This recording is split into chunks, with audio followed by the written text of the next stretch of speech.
Inaatasan ko ang lahat ng mga opisyal, mga otoridad, at mga ahensya na higpitan ng husto ang papatupad ng pulisiya at batas hinggil sa issue ng bigas.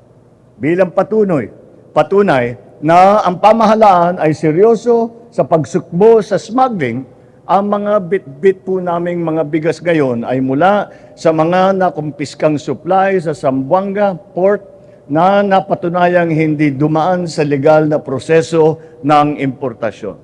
Magsisilbing babala rin po ito sa lahat ng mga smuggler at mga hoarder na ang bigas sa bansa ay ating babantayan.